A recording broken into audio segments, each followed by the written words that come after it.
Pour l'année France-Vietnam, il y avait un fait générateur qui était la volonté des deux pays de célébrer ensemble le 40e anniversaire de l'établissement des relations diplomatiques. L'un des objectifs de cette année France-Vietnam, ce n'était pas seulement de présenter la France au Vietnam ou le Vietnam en France, mais également de faire travailler ensemble des Vietnamiens et des Français. Ça s'est particulièrement manifesté dans le travail entre des chefs cuisiniers vietnamiens et français qui ont métissé nos deux cuisines vietnamiennes et françaises, également dans des spectacles chorégraphiques comme ceux que Kader Atou a proposés à la fois à La Rochelle et au Vietnam, également les siestes électroniques qui ont été présentées aussi bien au musée du Quai Branly, dans le jardin du musée Quai Branly, que dans les grands parcs de Hanoï et d'Ho Chi Minh Ville. We can feel the difference because with the Vietnamese people, they kind of understand pretty well about ca trù. Yeah, so when they listen to that and they feel like they can kind of enjoy this. But for French people, they kind of they didn't know what that is, and they curious but they really try to understand. But they encourage us a lot. It just makes us feel much more confident, and it's freedom here. It's really nice with people. They clap and they say bravo, something like that. Really cool. Yeah. Deux événements m'ont plus particulièrement marqué dans cette année France-Vietnam. D'abord, Medina Gia à Toulouse, qui a vu toute une ville vibrer à l'heure vietnamienne, aussi bien par les artistes qui étaient présentés dans tous les lieux de la ville que par les scènes de concert.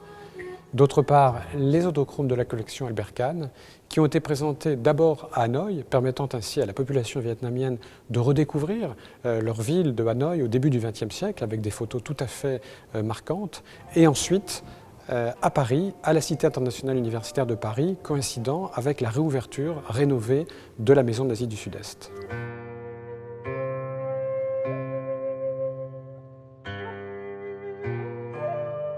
Le public français, pour cette saison du Vietnam en France, retiendra, je pense, deux catégories d'événements. D'une part, une manière de redécouvrir le Vietnam traditionnel, l'histoire du Vietnam, avec des événements qui ont été tout à fait marquants, et en particulier, bien sûr, l'envol du dragon au musée Guimet, mais également d'autres expositions patrimoniales.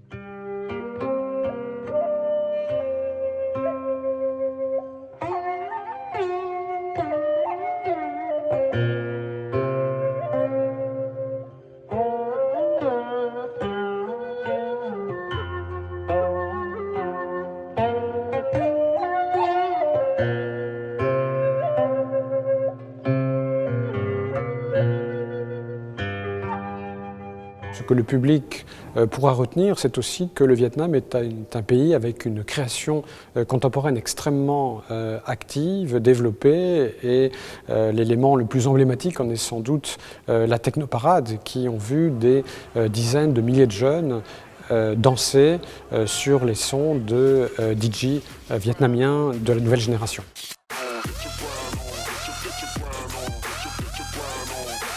The vibe at this event is amazing.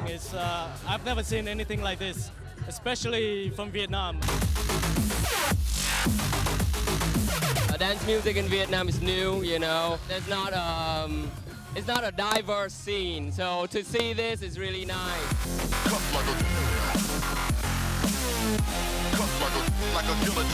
Un événement qui a eu un succès tout à fait considérable, c'est l'exposition photo de Sébastien Laval, présentée d'abord au Vietnam, au musée de Ho Chi Minh Ville, et ensuite au Sénat, puisque pas moins de 1700 visiteurs par jour sont venus donc au Sénat pour admirer ces photos artistiques tout à fait magnifiques. Dans cette exposition, on va rencontrer toutes les populations du Vietnam, que moi j'ai eu la chance de rencontrer, et l'idée c'est de faire partager ces rencontres à travers une série de portraits, également des scènes de vie, de l'architecture et quelques paysages, mais c'est vraiment un travail axé sur l'humain, sur le portrait, et c'est pour ça du reste il y a beaucoup d'images où les gens photographiés regardent l'objectif.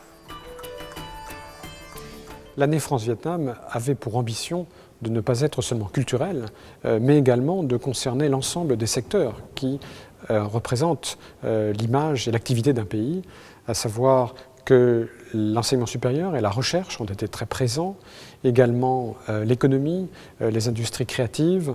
À cet égard, la manifestation organisée au Jardin d'agronomie tropicale au Bois de Vincennes a permis de redécouvrir d'abord ce lieu magique, mais également de présenter à un vaste public les produits cultivés au Vietnam, le thé, le café, le riz, et également de présenter un cycle de conférences consacré à tous ces aspects de l'agronomie au Vietnam.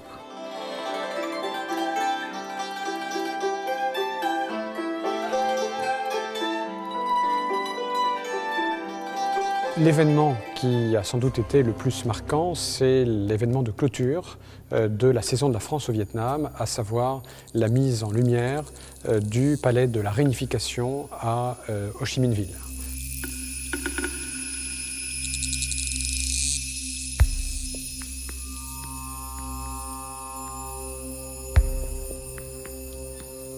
Il se trouve que c'était un événement qui a mobilisé des milliers de spectateurs, au point de bloquer les principales artères du centre de Ho Chi Minh Ville.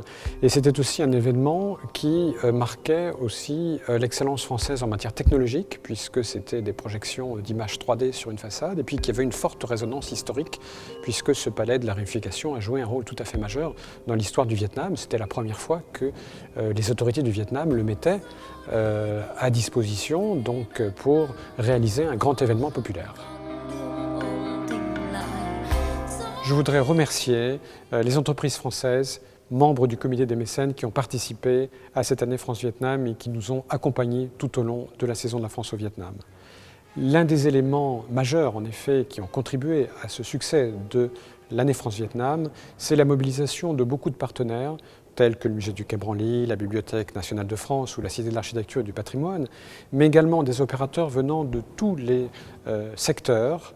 Je pense notamment par exemple au barreau des avocats de Paris, je pense également aux grandes institutions universitaires et de recherche telles que le CNRS, telles que le CIRAD.